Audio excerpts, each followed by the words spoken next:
Good evening, everybody, and welcome to another episode of Play by Play, off air and online. It's now a product you're very well aware of. You've seen plenty of it, and there's plenty of comments coming through. So let us know what you think of it. Of course, it's another jam-packed show, as it always is. So much happening in the world of rugby and soccer and cricket and so forth. But for this week, we've decided we're going to focus solely on rugby. I brought out the big guns for the show, and before I get into what we're going to unpack for the rest of the show, I have to quickly just touch on the Merseyside derby. I know that Tara Lee, if I don't tell her that she was 100% correct with her prediction from last week, I'll be in lots of trouble. She predicted Liverpool will get a 2-1 victory over Everton.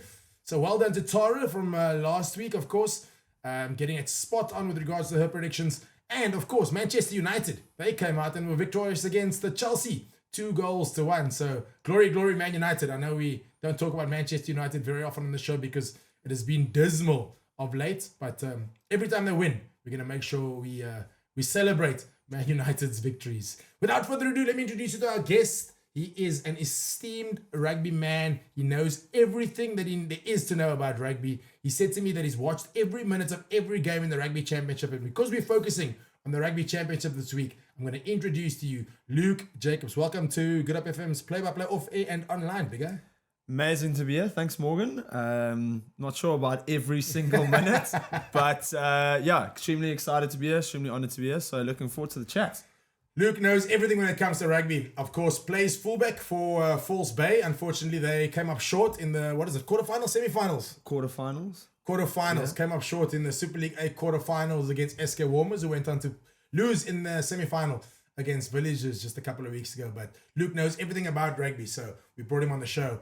And it's only Luke today. Unfortunately, Adrian's not with us today. He's not here to hold my hand as he normally is. And so we brought out the big guns to talk Rugby Championship. Let's dive straight into it, Luke. I mean, Rugby Championship, it's gone down to the wire. The first time in so long that we've seen the Rugby Championship actually not have, I suppose, a out-and-out winner, or at least the top two winners. Going into the last two games, literally everybody can still stand a chance to win.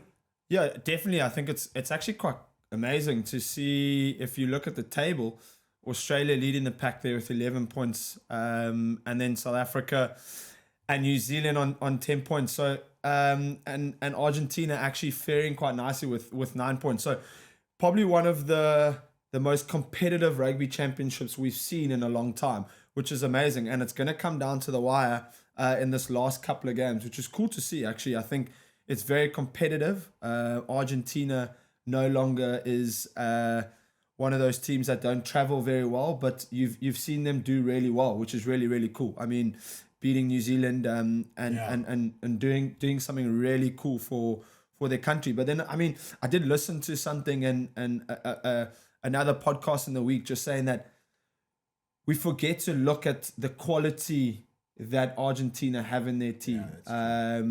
And they are a quality outfit. We forget just because we don't see a lot of those players because they're playing all over, but they are quality outfit. Well, that has always been, often that has been the problem with Argentina, is the fact that there's not a great, call it the local club or local competition in Argentina where they all play the same brand. Like we've got the Curry Cup. New Zealand have the NPC, Correct. For example. They play the same brand of rugby, similar brands of rugby. They come together on the national platform, and they generally know the style of play they want to do. Or Argentina they have that problem because they've got guys who are in France. They've got some guys potentially some in South Africa, some of them in New Zealand. Now they come together, all these different brands of rugby come together, and the coach for the first, whatever it is, month of them being together, just tries to get them to sing from the same hymn sheet. Now we're seeing an Argentinian side with a lot of their players plying their trade in France. Yes. And I think it's standing them, and you see the skills, we know the French love this, the exuberance and sort of playing into the wide channels and so forth. So Argentina definitely now are a team that is a force to be reckoned with because of the fact that their players are playing in big leagues across the world. Correct. Yeah, I think what Felipe Contemporaneous has done really well is kind of like brought what Argentina were in the past and really brought some really good front football, dominating up front, big carrying forwards, but then lethal backs, which is amazing to see. And just to touch on that, like Argentina don't have a professional team, a club rugby team in Argentina. So for them to be able to pull the results that they are doing is is pretty like outstanding. But I mean, like you said, the quality of players is outstanding that they have, which is really cool to see. And these guys aren't just making up numbers; they're really doing well in France. They're doing well in the Premiership, which is good to see. Look, I know without focusing too much on the match against South Africa this weekend, I think we'll unpack that when we talk about the Springbok team and what that makeup is going to look like. But I mean, just from a, how do you think they picked up these results against Australia and New Zealand? I mean, they must be doing something right. I mean, yes, you've spoken about obviously the quality that they have in France, playing in the Premiership and so forth. But I mean, I feel like it's been a bit of an overnight success almost. Yeah, I think. Listen, Contempomi is he has really brought something that Argentina's been lacking for a while. I think they've gone back to kind of like that old school, really dominating up front, being strong at set piece, and then just having really good backs, like really quality backs who are scoring points for them, which is good to see. I think they've spent a bit of time together now, and I think also with them, a lot of it is consistency. A lot of the same players. That's true. They've been around for a while. Week in, week out. Kremer and the boys, they've been there for long periods of time. So the consistency's probably ticked over.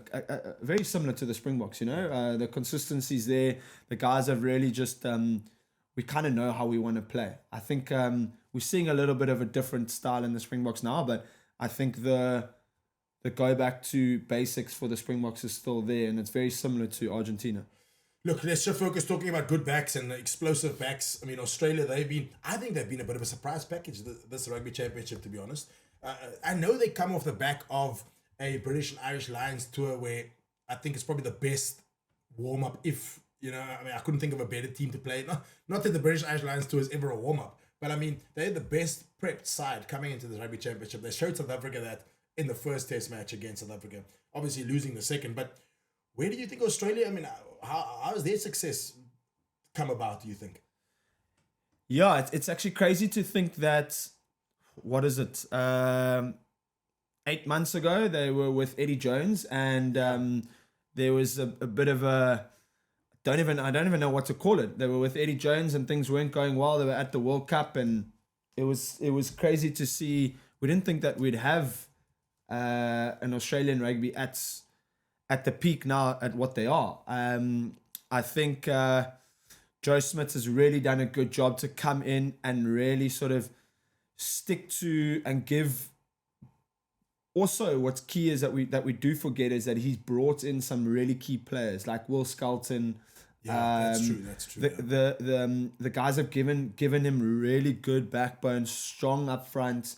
But then also there's some experience with James O'Connor coming back, which is really nice to see. I think they've developed really well, strong up front, and which is nice to see. I think there's a good balance.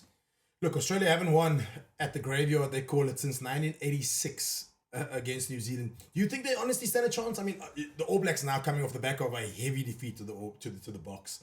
I mean, they'll be super. What's the word? Probably egos heavily dented. They'll put in lots of work between when they lost to South Africa, of course, and this first test match against the Aussies. What do you think, realistically speaking, are the chances for the Australians at the graveyard in Auckland? Yeah, I think if you look back, also, what is it, 3-4 weeks ago, no one really backed Australia to beat South Africa at Ellis Park. And they showed up pretty well. I think so. We can't really write them off. I think New Zealand are going to be a sort of a hurting ball, and they're going to come out charging. But I don't think we can write Australia off. They've really come out since that British and Irish Lions tournament a different team. Yeah. So I think the chances are it's a Bledisloe Cup game. They're playing for something really amazing. So I think. The tide has turned for Australia, and it's going to be a lot closer than one thinks. Yeah, I think so too. And I think the tide is turning for Australia at the right time, because they've got time they've now found who their core group of players is, and now I think it's an opportunity for them to stick together for the next 2 years before the next Rugby World Cup. And I think they're going to be a real force to be reckoned with in that World Cup, considering they're actually still in the building phases. Yes, they've picked up 1 or 2 really big results, but I think Australia is still, to a large degree, still in the building phases. So I think very, very exciting times happening in the world of Australian rugby. And I think it's good for world rugby that we see a very strong Australian side. Of course, reminder, that kickoff for that game is at 7:05 on Saturday morning. You don't want to miss it. I think it's going to be an absolute cracker. New Zealand versus Australia in a Bledisloe Cup match is always a mouth-watering affair. And with the Australians finding the form they have, New Zealand's back to the wall, I think we're in for a real cracker. Let's quickly shift focus again now to the Springboks. Team hasn't been announced. It's already, well, look, by the time this goes out, actually, which is Thursday evening, this team probably would have already been announced. But we're recording this on a Tuesday, and of course, Heritage Day tomorrow. So, well, Heritage Day yesterday, if you're watching this now. The team has not been announced yet. So we're kind of a shot in the dark here, but he has on last, 2 weeks ago, he announced his team on a Monday morning. And because we record on a Tuesday, we could unpack the team. Now we're recording on a Tuesday, going out on a Thursday, just a reminder of that. We don't know what the team looks like yet. How close to the team that hammered the All Blacks do you think Rassie will go for this week? It's an interesting one because there's a bit of game. And just a reminder, you're going to be watching this going, the team's already been announced. Yes. So you're going to hold yourself accountable. I know. I think it's a bit of gamemanship from Rassie, which is good at. Yeah. Announcing the team pretty early. It will be interesting to see what he goes with this week. I think this week, Argentina is obviously a different beast. I think he will probably, I would say, look at sticking with certain players who did really well. Jasper Wiese needs some game time, so I think we'll see the likes of Jasper Wiese. I mean, wasn't he just a monster against the All Blacks? I think, to be honest with you, and I'm going to stick my neck out here and say this, but I didn't think he was the replacement to Dwayne, if I'm brutally honest. I just looked at him in the beginning and I'm like, there's something about him I really like, but there's also, I just don't feel he gives enough, almost. Then, and you know, and so many people have said, no, we've got to stick with Jasper, he's the future, and I never believed it. After that performance against the All Blacks, without a doubt, I mean, he carried ball. He was ugly in the collisions. His physical presence. He just gives, every time he carries ball, the ball is quick. He gives us go forward, physical in the collisions. He's an epitome of what an 8th man looks like in South African rugby. I mean, he's the answer, right, to Dwayne, would you say? Yes, I think we're pretty fortunate in South Africa with back rowers. But in terms of out and out eights, I think we were missing Jasper quite a lot over the last couple of weeks. Yeah, 100%. Especially from a ball carrying perspective. If you really look at it and analyze it quite closely, I think we were really missing a really good go forward ball carrier, and that's what Jasper sort of brings to us. It's what Dwayne brought to us in the past. They like to sort of leave the 8 at the back, and then he's doing some big carries up midfield. Really trying to get us into the middle of the field to attack both sides of the park. But I think from a physicality and just taking bodies, that's what we missed. And I think he brought a lot of that. And I think we're going to see him again to give us some game time sort of before that end of year tour. I think he's important. And you think the makeup of that pack will be the same? Do you think a guy like Eben immediately comes straight back into the mix? Because if I'm honest, I mean, the lock pairing performed well, number one. Number two, I think, you know, the impact that we had off the bench is where. I mean, I can't believe I'm ever saying this, but like, where do you find place for a guy like Eben now, based on the performance of the box and the impact that the starting guys had and the bench had? Yeah, I think it does look like Eben will probably play like a bit of a different role to what he's done in the past. I think if you look at it, sort of, Snyman's played really well. They left him out of the one test match, and he comes back in this last test match and just blows the water out the park, which is cool. And I think Eben probably just a bit of form thing. I think he's probably just... Is it a form from playing too much rugby, maybe? Because he's always playing rugby, I feel like. Yeah, I think he's just lacking a bit of form. And if you look at it also, I think he's a targeted man. That's the other thing. They do know that he gives us go forward. He puts us on the front foot all the time. So I think there's a lot of pressure on him sometimes also to do that for the team, and also I think he maybe puts a lot of pressure on himself to be the enforcer, to be the driver, to be that person in the team. Which then, if it isn't going that way, he kind of doesn't have another answer to it. And I think if we kind of just step back, I think his leadership presence on the field is massive for us. The decision making, and we can't lose that. We need that from an Eben Etzebeth. If it's coming off the bench, or if it's starting and playing 40 minutes and giving us a hard 40 or a hard 30 or a hard 60, and then bring on likes of RG Snyman, which opens up the game a little bit more, and you're hoping the game is sort of got to that stage where RG Snyman can come on and he can put his arms through tackles and offload and those sort of things, which is cool. Yeah. No, without a doubt. So I think the makeup of our loose trio speaks for itself now. I think with Sia, Peter Steff, and Jasper, that speaks for itself. I think our lock pairing performed really well. And Rusty now can look at maybe 1 or 2 rotations. It's nice to be able to rotate with a guy like Eben coming in. The backline, quickly, I know you're a backline player, as I know also your claim to fame, ladies and gentlemen, just by the way. Luke's claim to fame is that he was actually Sasha Farman Gumazulu's coach once upon a time at a school down in Rondebosch. So that's Luke's we actually didn't want to bring that up. We didn't want to bring that up. We didn't want to bring that up. That's your claim to fame, so we've got to talk about it. We'll quickly talk about the backline.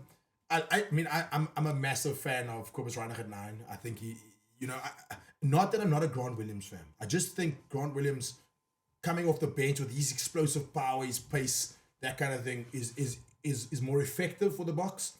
I think Kobus, with his experience, the cool head that he's got, to start with a guy potentially like Sasha at fly-off or Mani, I think he gives that control with that 9 and 10. You play Grant and Sasha or Grant and Mani, and I think you're looking at a bit more, almost too expensive, and not finding the middle ground between the control that the box like and the expensive nature that we know we can now play. What does the backline makeup look like to you? 100%. I think Kobus Reinach, very, very good in terms of just controlling that pace of that game.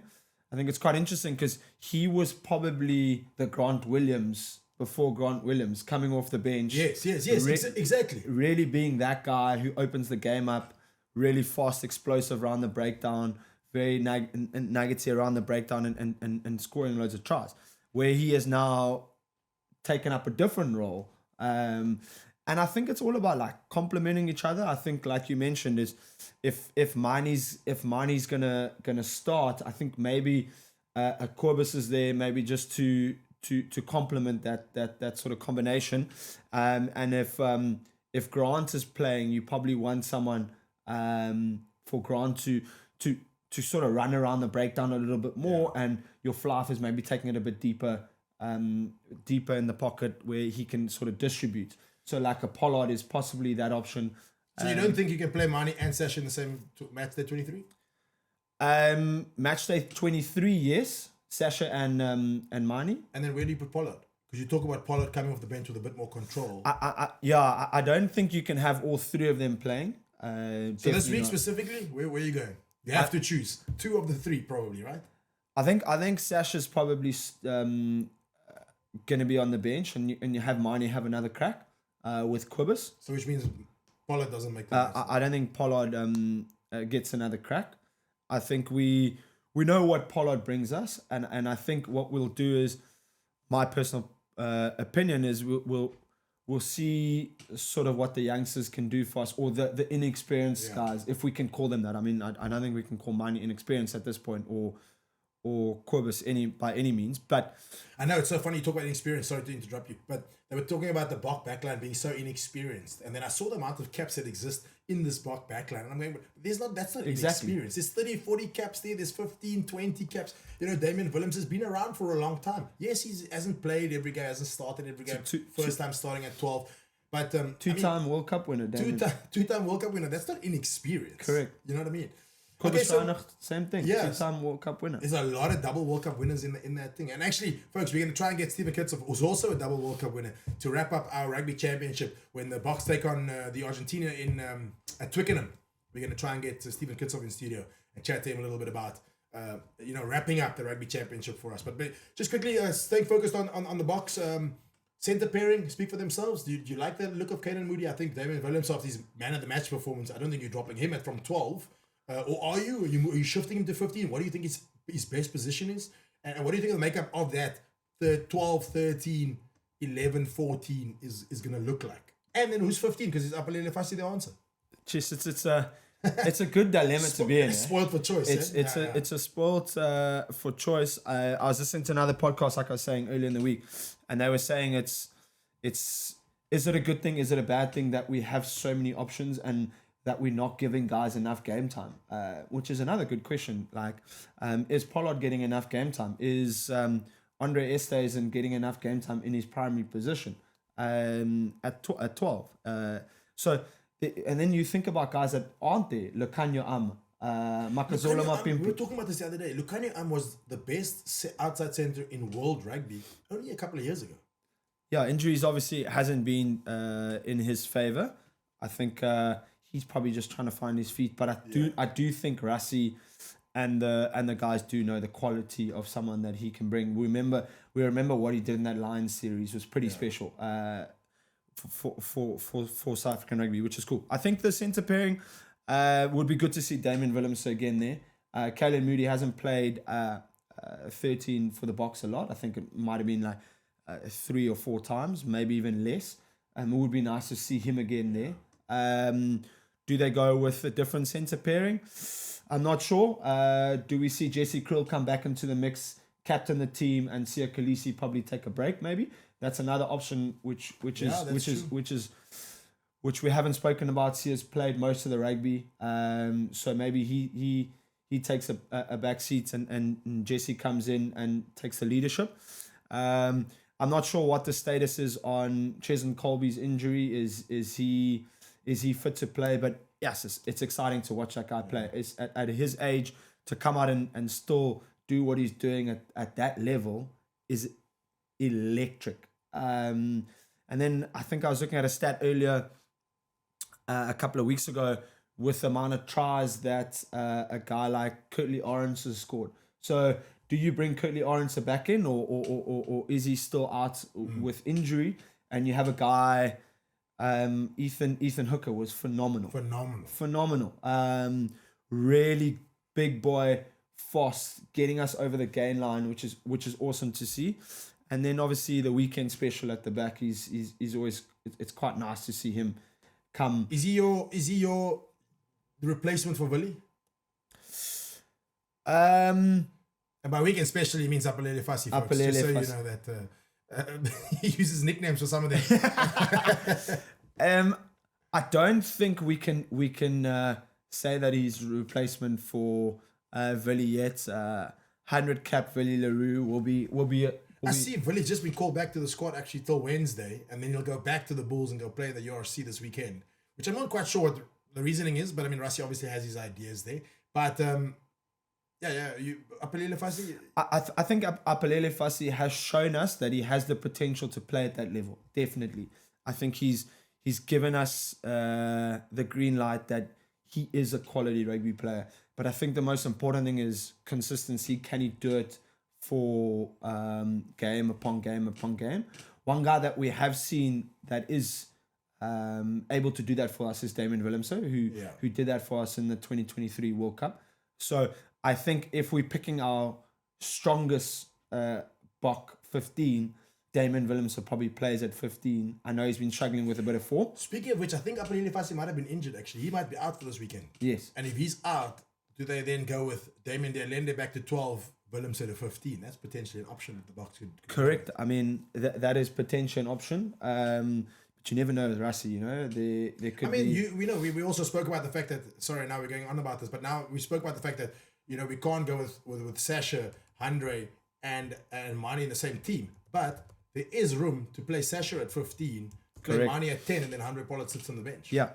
Which is an option the Boks could go for as well. Yeah, it all depends on are you going 5-3, or you going 6-2, or you going 7-1. So it does folks. I see reports saying that the bomb squad is no longer a thing in SA Rugby because our starters are now starting to perform so well, and we're playing such a different brand of rugby. We no longer need a bomb squad. So Leave a message in the comments. Let us know what you think. Should the Boks be still going with the bomb squad? Should they not? Also, that's Luke and I's makeup of our team or what it potentially will look like. It's coming out on Thursday afternoon, of course. Rusty should probably announce his team before that. Let us know. How close do you think we are to being spot on with regards to Rusty's thinking against the Argentinians this weekend? Look, before we let Luke Jacobs go, I also just quickly want to touch on, they're talking about the Rugby Championship coming to an end for a period of time. They're talking about doing extended. I'm actually sitting with a report right in front of me. Let me read it to you very quickly. And it reads like this, which is should be rather interesting. It says the Springboks' ongoing Rugby Championship title defense could be the last competition in the current format for several years. According to a couple of reports, Rugby Championship will not be staged in 2026 or 2028, while 2027 will feature a shortened edition due to the Rugby World Cup. The current format is only expected to return in 2029. So much to play for in the Rugby Championship. All 4 teams still have a possibility of potentially lifting the trophy for the final time for a long period of time. It's really, really exciting times in the world of rugby. Quickly, before we let you go, also Ladies Rugby World Cup, of course, the final. Our Lady Boks are out, unfortunately. But the final is sold out. Twickenham, Canada versus England. I mean, does it get any better than this? Yeah. What? Have you watched a lot of Ladies Rugby? Have you I have been paying attention to the World Cup. I can't say I've watched a lot of it, but I have watched our Springbok women play. What an exciting time, eh? Just to see the magnitude of women's rugby come together, which is amazing. And I think it's that Springbok team did really, really well. They made a nation proud, which is really good to see some really quality players. Yeah. And I think they worked extremely hard. They made history. To get to where they did get to is pretty special. And then to watch that final, a sold out Twickenham for women's rugby, who would have thought a couple of years ago that something like that is even possible, which is pretty epic. And then quickly, of course, England picking up a massive result against New Zealand. New Zealand haven't lost in something like we spoke about the stats last week, but New Zealand haven't lost in heaps of games at a Rugby World Cup. England, sort of an upset, but they are at home. They are a form team against the New Zealanders, picking up, so they head to the final. And then, of course, Canada picking up a big result against the French, but I think many would have predicted that based on the Canadians' form. Going into the final, if you had to choose a team to back in the final on Saturday, by the way, kickoff for that game is at 5 o'clock on Saturday afternoon. You don't want to miss the Ladies Rugby World Cup final. It's going to be an absolute cracker. And Luke Jacobs is going to give us his prediction quickly. Canada versus England, which way are you leaning? I think England definitely. Home ground advantage, sold out Twickenham. It's going to be tough for the Canadians to win there. I think the English supporters will come out in full force. I think we'll see a tight game, but I do think England will come on top. Probably we'll see some tries. I think 24-19 England. But I think I somehow seem to want to agree with you, and I feel like the high of the Canadians beating the All Blacks or the Ferns, the Black Ferns. I don't know if they can repeat that week in and week out. That being said, that the Boks did it in Rugby World Cup time. So, I'm also gonna go English. I think the English might just pop it because of home ground advantage. That 16th man is a real thing in the world of rugby. Luke Jacobs, thank you so much for joining us for this evening. Of course, appreciate it. We need to get you back on more often. We need to talk lots of rugby. We're going to get Kitsy, as we've already said. We're going to try and get him on for our Rugby Championship wrap-up. And then heading into URC, there's so much URC rugby taking place. I mean, the rugby's only really kicking off now. 100%. And we must say one thing. Well done to the Griquas. First... yes, I even forgot about this. Last Currie Cup win, I think, 25 years ago. I could be wrong. I'll try and find that for you while you carry on. But what an unbelievable Currie Cup final. The Griquas, and it's just such a special occasion with that kick to win it by George Whitehead. I don't think a lot of people know, but it was his dad's birthday on that day. Yes, I know. And his father had obviously passed a few years before that, and it was his dad's birthday. So for him to sink that last minute kick to win the game was pretty special. I think you could see the emotion, the raw emotion from him and his players and the coaching staff, which is unbelievable. Yeah, there you have it, folks. Congratulations, of course, to the Griquas beating the Lions 27-25, I think it was, in the final of the Curry Cup. So much rugby. We focused on rugby only today, and we still haven't managed to touch on absolutely everything that's taking place. So thank you so much again, Luke Jacobs, for joining us. Appreciate it. Folks, remember, you can catch us next week, same time, same place. Also, a reminder, every Saturday morning, 8 to 9 a.m. It's not our offline product, it's our on-air product. It's play-by-play with myself, Morgan Newman, and Adrian Endley, and we talk all things sport for an hour long on air on Get Up FM between 8 and 9 a.m. Thank you so much for joining us. We'll catch you again next week, same time, same place. Goodbye, everybody.